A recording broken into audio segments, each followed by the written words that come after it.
Hello, my dear students. So, in continuity, today we are going to start a new topic, gene expression. And even I think that you must have the idea like what this gene expression means. I have drawn a flow chart. See, from this flow chart, you can see that from DNA, final product formed is protein. And this protein is very important for our body as it's involved in various functions. You can see that protein is required for the repairing and maintenance of our body. It also provides energy for doing different activities, and most of the enzymes present in the body, they are protein in nature. Fine. So I think you should know that there are different functions performed by protein, but how this protein is formed in the body, that is very important to understand here. So as I have shown that from DNA this protein is formed, and this process of formation of protein from DNA is called as gene expression. Means how the genes are expressed. Genes are expressed in the form of proteins in the body. So this is gene expression, but it's not taking place directly. There are two steps in the whole gene expression process. Very first step is transcription. In this process, DNA is first converted into, or you can say DNA will form mRNA in nucleus. And when this mRNA is formed, it will come out through the nuclear pores for the further processing, which takes place in cytoplasm. And this process in which mRNA forms protein in the cytoplasm is called as translation. So these transcription and translation, these are the two main steps of gene expression. Okay, so even you can see that these two steps, it started from DNA and ended to protein. So you can notice that it's not a single process, it's not a single step process, or it's not a direct process. It involves two different steps, transcription and translation. So these two you have to understand. Although we have covered one topic, translation, you all must be aware about transcription. What is transcription, how it takes place, what are the components of transcription. So today in this class we are going to understand this translation only. Okay, translation, or you can say protein synthesis. So now let's start with protein synthesis, translation. So before starting this process, you should know that what are the different components which are required for protein synthesis, or what is the machinery for protein synthesis. So it's very interesting to note here that all the three types of RNA present in the cell, they are involved in the protein synthesis. Along with these three types of RNA, some amino acids will also get involved. Amino acid and one very important enzyme, which is amino acyl tRNA synthetase. Amino acyl tRNA synthetase. This enzyme is very important. So what are the different components required? What are the different requirements for the protein synthesis? All the three types of RNA, which are rRNA, tRNA and mRNA. And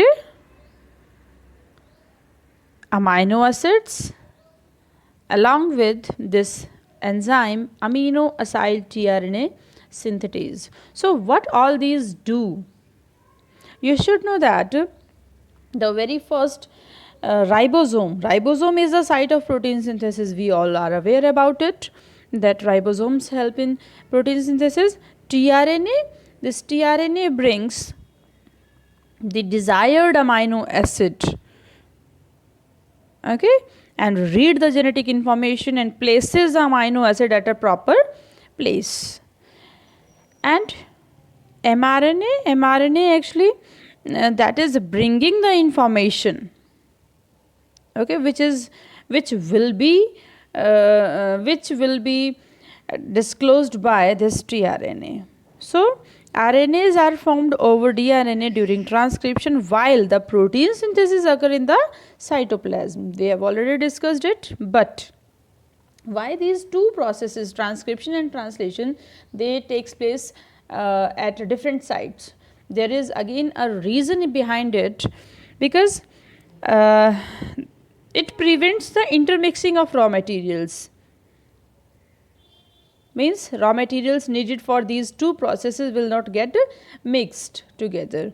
And along with this, it also protects DNA from respiratory enzymes, because in cytoplasm respiratory enzymes are present.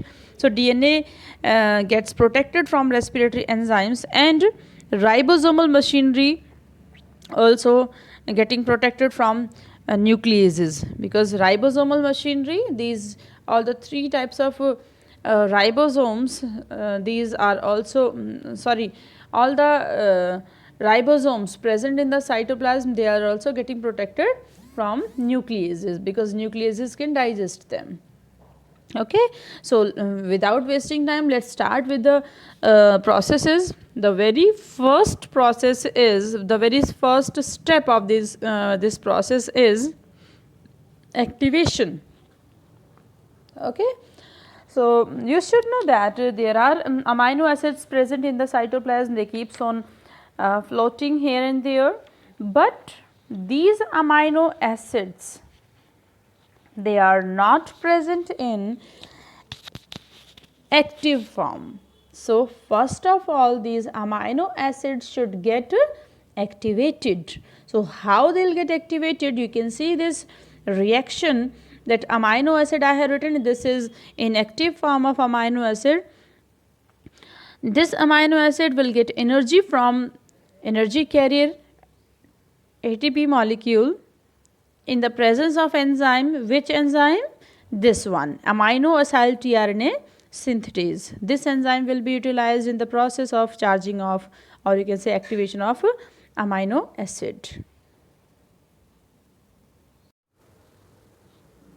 So you can see in this reaction, when amino acids, they get energy from ATP molecule in the presence of amino acyl tRNA synthetase enzyme, and this Mg2 positive ion is also required for this activation of amino acid.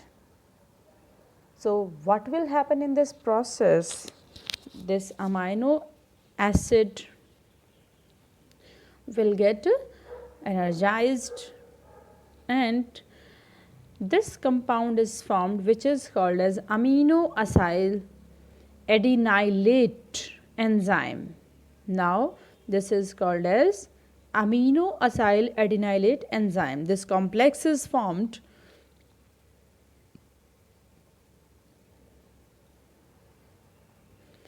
and now you will see that this is a charged amino acid, or you can say activated amino acid. It's now ready to get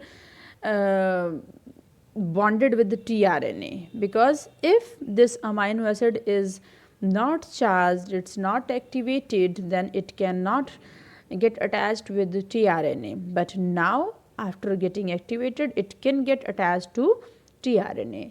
Fine. So next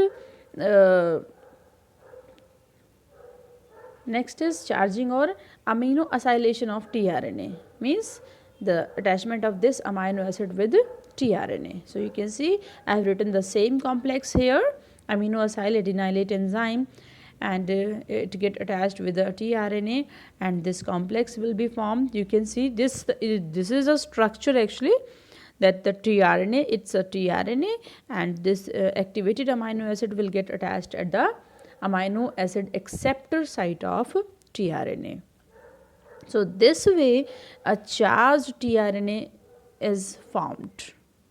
Okay, so you can see from this, in the first step, the activation or the charging, first of all activation of amino acid is done, and after that charging of tRNA is done.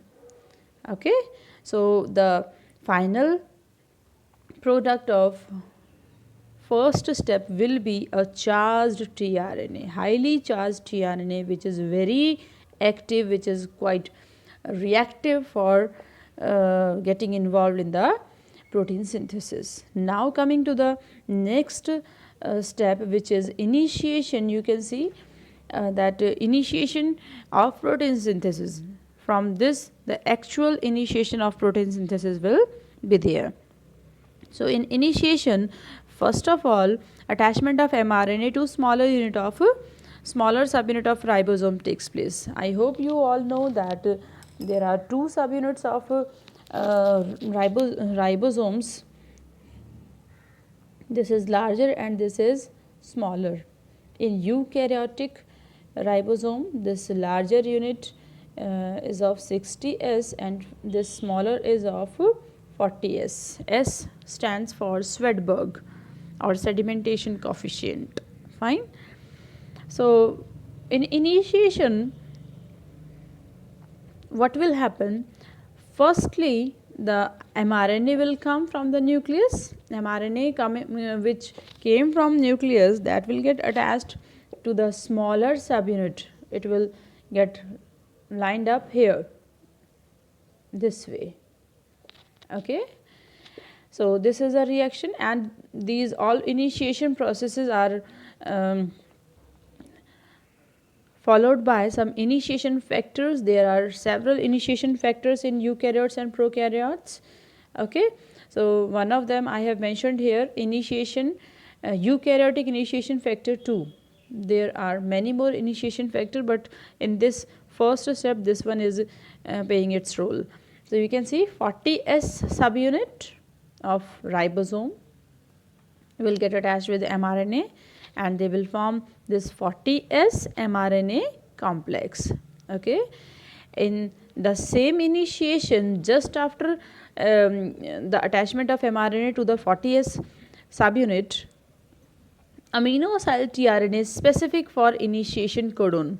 Amino acyl means this, the activated tRNA. We also call it amino acyl tRNA. Amino acyl tRNA means the activated tRNA, which have amino acids. So this charged tRNA specific for initiation codon. I hope you all know that what are initiation codon.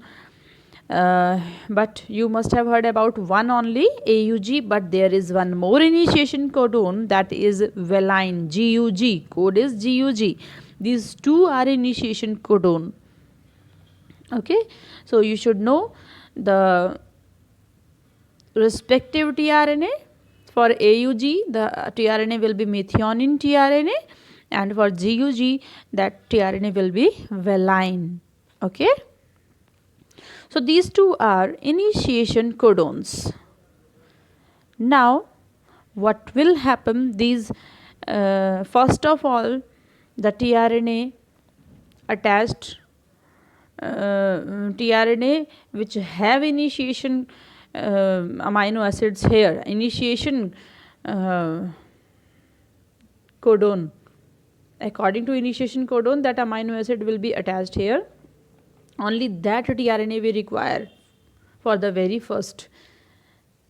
Why? Because these initiation will start the process of protein synthesis. Okay, so these tRNA will attached at the P site of ribosome. There are several sites on ribosome. Let me show you these sites. You can see in this figure, this is the bigger subunit of the ribosome, the 60S type, and I have marked here the three sites, EPA sites, EPA. Okay, from A side, which is amino acid acceptor site, tRNA will enter in the ribosome at P site, which is peptidal site. Peptide bond is formed, means a long protein chain will be formed at this side, and E stands for exit. After giving its amino acid, tRNA will move from this E side to out. This is exit side. So this is the entry point, then they will perform their function and then they will move out. So these three sites are on the ribosome, larger unit, larger subunit EPA. So now you should know that the charged tRNA that will first come to this P site. Okay, so even you can see from this figure I have done the same. This is methionine tRNA, methionine tRNA, and for methionine the same code must be there on the codon of mRNA. This is mRNA. mRNA have codons. AUG codon should be there on mRNA. According to this only the respective tRNA, means if it is AUG, then methionine tRNA must be getting attached with this codon. Okay, so this way this process starts.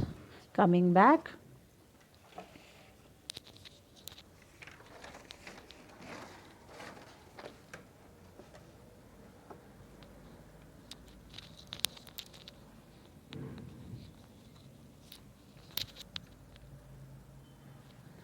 you can say one more thing in this figure, that if codons are present on mRNA, then for that corresponding anticodons are also present in the anticodon loop of tRNA. You can see for AUG we have UAC anticodons, and there will be hydrogen bond establishment between these anticodon and codons. So this process of formation of hydrogen bond between these two, that also require energy which will be provided by GTP. GTP is also an energy carrier like ATP, but in ATP there is adenine, and GTP guanine is present. No difference. These both are highly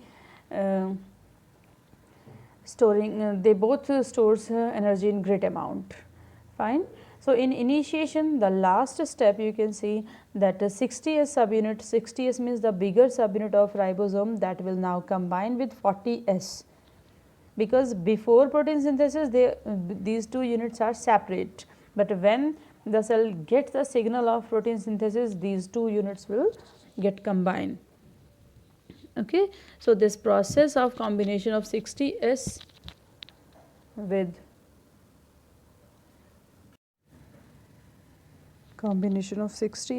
40S is called as association.